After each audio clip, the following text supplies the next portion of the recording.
Spoiler warning at the top of the video for Everything Everywhere All at Once. This video will contain a plot summary and my introspective thoughts on the movie. Click off if you would like to watch the movie first yourselves. It's on Redbox, YouTube, and other apps. Without further ado, welcome to the video. This is the story of a family. There's the mom, Evelyn, her husband, Wayman, her daughter, Joy, and her father, Gongon. We start the movie seeing her at the start of her day. She has to get all the expenses for her laundromat organized and ready to be taken to the tax auditor's building, as well as cooking breakfast for her father. Quickly, we see how stressful her life is, juggling running a house and a business right below it, as she lives right above her laundromat. Wayman attempts to have a conversation with her, but she is too busy because on top of the house and the laundromat, her father is living with them, as per mentioned. So she's concerned with trying to appease him, which brings up conflict with her and her daughter. Her daughter is in a relationship with another woman named Becky and would like her mother's support in coming out to her grandfather. But Evelyn, fearful of her father's old ways and heritage, doesn't want to tell him, thinking that his reaction will be negative. As they head to the tax office, Wayman starts acting weird, telling her he's an alternate universe Wayman inhabiting her husband's body and they need her help to combat some great multiversal evil.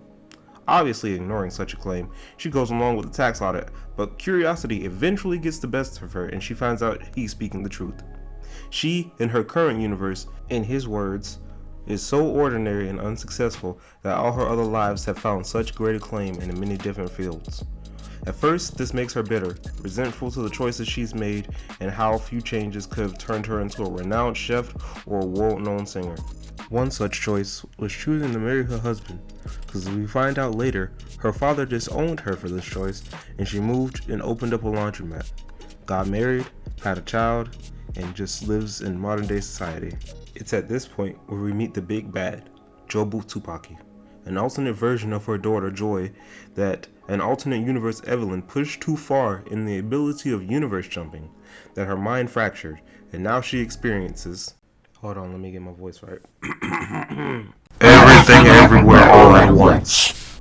At first she thought this was cool, but now she feels nothing, because the overstimulation of that type of exposure eventually drowns itself out, never fully existing in one reality because she exists in all of them.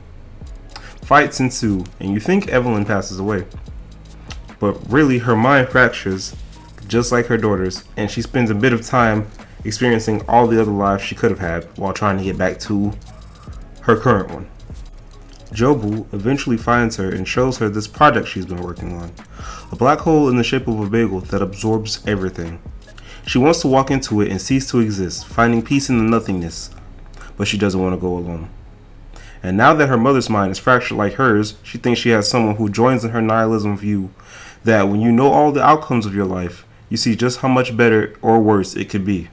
Nothing you do matters, and happiness is a fleeting emotion. And even though Evelyn finds lives that are better than hers, she can't shake her love for her family. She finds out through many conversations with alternate versions of her husband and daughter, as well as current universe husband and daughter, that Wayman originally wanted to talk to her about getting a divorce. He believes that she is no longer in love with him and has fallen out of love with life in general in her current stature as a mother, wife, business owner. It's through realizations as sharp as this that make her reflect and look inward and find out that if she gets caught up in her what-if scenarios too much, she can lose her current reality's grasp on life, losing her husband due to overworking and stress, losing her daughter due to not being able to show a united front with her daughter and accepting who she is and telling her father, and losing herself to the nihilism that there are many other versions of her life that are going way much better than her current one. More fighting between Jobu and Evelyn ensues until eventually she chooses to stop the fighting.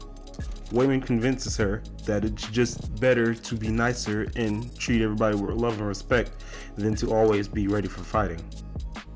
She originally finds this silly because that's not how people win wars and all of that, but eventually she turns around to Wayman's way of thinking, because peace is really a better option than choosing to fight your own family.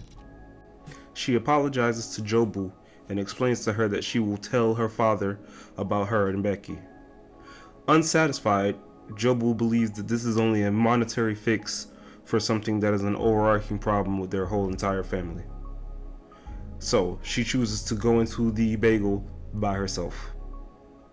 Originally hesitant, Evelyn fights her on choosing to cease to exist, but at the end of the day realizes that she can't control her daughter any more than she can control her husband or please her father, and that life is just a constant stream of just letting things happen and only being able to control what you yourself can control. So she lets her go. But even though she doesn't believe that this will fix anything, or that it would only be a band-aid on bigger overarching problems, there is a part of her that wants to forgive her mother and accept that they can try to fix things and be better for it.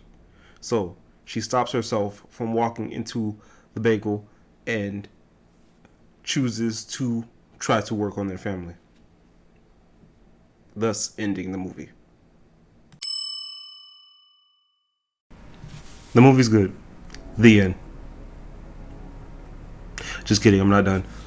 I like this movie in its entirety because it seems like a message to try to tell its audience, hey, there are many different choices in your life that at any moment they could have drastically affected the way your life is currently going. And it's more of a cautionary tale as to how worrying about the what ifs of your life can distract you from living it in the first place. I appreciate that this movie decided to tell the story the way it did. And yes, I am of the few people, or of the majority, I don't know what the internet is saying right now, that believe that this covers the multiverse a lot better than Multiverse of Madness did. And I'm glad I saw Multiverse of Madness first, because my expectations of it would have been very sour after watching this one. So all in all, spend the life that you have here loving the life that you have, because thinking of any other way that it could be that you're not actively trying to push yourself towards creating will only blind you and cloud your vision from living the current life that you can be. That being said, I love you all. Come to the stream. It's going to be at 2. Like the video if you like the video. Leave a comment at what part of it was your favorite. This is like one of my most heavily edited videos. And subscribe if you haven't, so YouTube can actually tell you when I upload, even though it'll be every Tuesday. Alright, see ya.